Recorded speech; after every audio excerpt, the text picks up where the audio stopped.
va le faire à la flic, hein. Nom, prénom, profession. Michael, Charles, humoriste. En plus, donc Michael, c'est le nom de famille, Charles, c'est le prénom. C'est l'inverse, mais t'as raison, c'est moi qui ai mal répondu. Alors, tu veux la nom, recommencer? prénom, profession. Alors, comment? Charles. Vas-y. Nom, Charles, prénom, Michael. Et profession. humoriste. Comment un jour on se dit, mon métier, je vais gagner ma vie, c'est humoriste? Mais parce que tu fais ça, en fait c'est cliché, c'est caricatural. Tu fais marrer les copains Tu et fais après marrer les ça copains marche depuis vraiment que comme t'es ça? petit. Alors ça marche comme ça, malheureusement ça se passe pas comme ça sur scène. C'est-à-dire que, j'allais dire, c'est l'envie qui se déclenche comme ça, c'est l'envie de faire marrer les gens, mais sur scène si tu arrives sans rien, ça va durer qu'un temps. C'est-à-dire que l'objectif c'est eux qui se marrent Exactement. et pas toi. Malheureusement c'est ça. Au bout d'un moment tu te marres plus toi. Voilà, mais quand ils se marrent, c'est tellement agréable que c'est porteur, c'est enivrant, c'est une drogue sublime. C'est dur hein, quand t'arrives pas à enclencher le système de connivence, je dis même pas de rire, c'est épouvantable. Ah, il y a des gros les gars ils ont pas envie de te voir, tu mais n'as pas envie de les voir non plus. à leur décharge, c'est pas, malheureusement c'est pas que de leur faute, tu vois, des fois Oui, il faut quand même être crédible. t'arrives avec des choses, t'es persuadé que ça va être drôle, c'est à ça que sert le rodage, tu sais. Oui, T'arrives sur scène, tu te dis ça va être génialissime, tu le fais et personne ne prend. Et là, c'est les gros moments où, comme tu dis, tu te dis, mais qu'est-ce que je fous là? Ça m'est arrivé une fois, la toute première fois de ma vie, j'ai joué 15 minutes. Puis 15 minutes, ça peut être très long. Ah bah c'est très long, parce que 15 minutes sans un seul rire, tu vois ta vie défiler devant tes yeux très doucement. Et c'était où sans indiscrétion? C'était à Paris, c'était dans une petite salle qui s'appelle le Sonar, justement. Où on s'est rencontré avec l'organisateur de ce soir. C'était ça, c'était bou. Ah, c'était tout pendant les 15 minutes, c'était ça. C'est comme tu dis, c'était les bulles dans l'eau. Plop. Ouais, tu te demandes. Voilà. Mais le public devait se demander ce que je faisais là, et plus ça avançait, plus je me demandais aussi ce que je faisais là. Et là, tu rentres chez toi, tu remets toute ta vie en cause, tu te demandes ce que tu fais là, et puis c'est là où tu comprends ce que je te disais tout à l'heure, c'est-à-dire que c'est un métier où tu crois que ce qui te fait rire fait marrer tout le monde, jusqu'à ce que tu comprennes que c'est pas forcément le cas, et puis que des gens plus drôles que toi, il y en a énormément. Et donc si tu cravaches pas comme un fou, parce que finalement pour 10 minutes qui vont faire, tu l'espères, hurler de rire les gens, et ben derrière t'as des heures et des heures et des jours de travail quoi.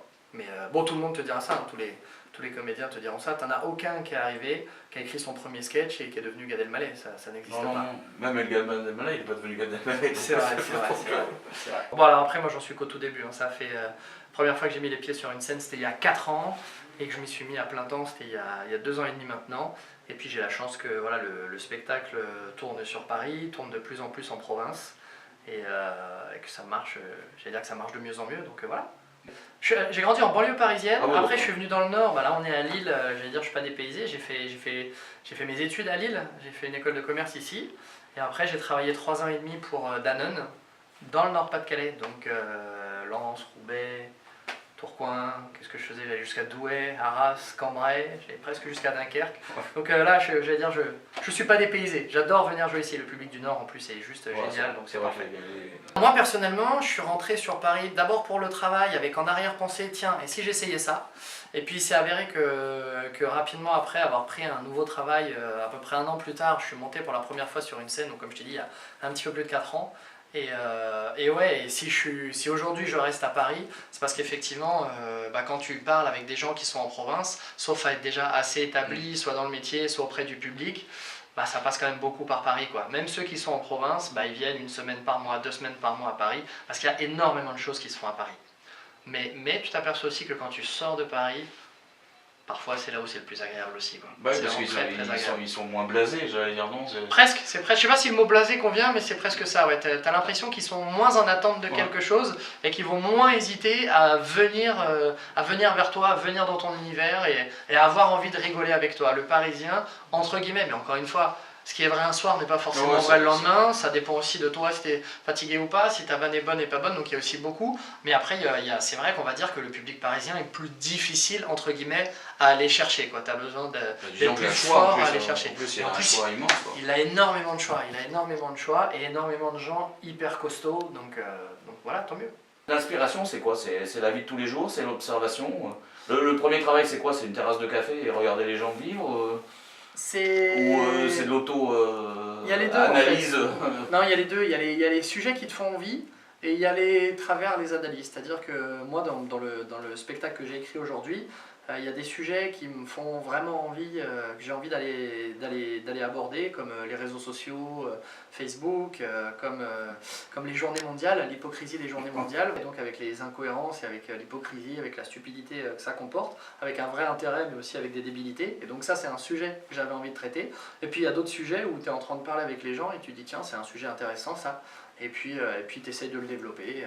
Voilà. Donc il y a les deux, il y a, comme tu dis, il y a la vie de tous les jours, et après il y a tes sensibilités, et puis après c'est ce qui va donner aussi, ce qui va donner la vie au texte en fait.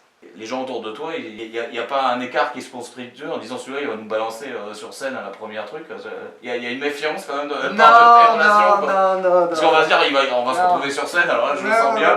Non, je le fais pas ça. Ou alors quand je me sers de choses, c'est arrivé. Tu l'amalgames tellement qu'on n'arrive plus à voir qui est qui. Voilà, je triche. La seule personne qui en prend un peu, et je m'en excuse, c'est ma petite amie. Ma petite amie où j'ai un sketch, j'ai dit. T'as réussi à la garder depuis ou... J'ai réussi à la garder, mais donc elle a bon caractère quoi. Elle pose quelques vétos sur certaines blagues que je continue à faire quand elle est pas là, et quand elle est là, je les fais pas.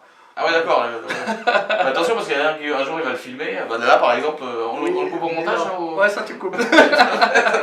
Et pour rentrer dans le milieu, parce que pour les jeunes, tu leur dirais quoi? Faut avoir un culot faramineux, parce que c'est pas évident, t'arrives en disant bonjour, est-ce que vous pouvez me payer pour que je passe sur scène? Alors déjà, si tu t'attends à être tout de suite payé, tu fais pas le bon job. Non mais faut pas être payé jamais, parce que là c'est aussi voilà, un problème. C'est exactement ça. Mais faut pas être un homme gratuit quand même, c'est ton métier. Ça dépend des soirées, attends, arrête. Après en fait, il faut au culot envoyer des mails et vraiment demander est-ce que je peux jouer, est-ce que je peux jouer, est-ce que je peux jouer.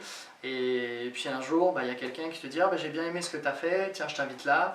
Et puis en fait c'est à mi-chemin entre... tes compétences et des bonnes rencontres en fait, et c'est ça. Et là ce soir c'est ce qui fait que je suis ici en fait, parce que j'ai rencontré, je te parlais tout à l'heure de mon big au sonar, mais j'ai continué à travailler longtemps là-bas au sonar, et un soir j'ai rencontré Wad. Wad m'a appelé pour que j'aille jouer à Orléans, après il m'a dit tiens viens jouer, et c'est comme ça que je me retrouve ici à Lille, donc c'est après le beat je me suis remis en cause, j'ai retravaillé, et puis voilà, ça me permet d'être ici ce soir devant je crois 200 personnes. Ah ouais, 200 personnes. Donc c'est cool. Les autres parties du métier, ça t'intéresserait? Le cinéma, le truc, c'est un monde que tu peux imaginer? C'est un monde que je peux imaginer, c'est un monde dans lequel j'ai commencé à mettre un doigt de pied en tournant des vidéos humoristiques avec un ami qui lui est beaucoup plus assis dans le métier. Mais voilà, aujourd'hui ma vraie concentration c'est le stand-up.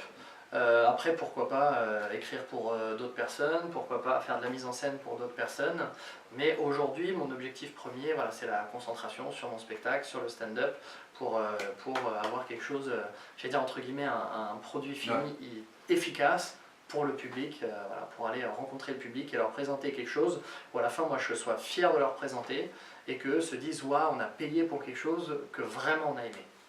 Ben, merci. Merci à toi. Et puis un gros merde pour la suite. Avec plaisir. On se voit ce soir. Génial.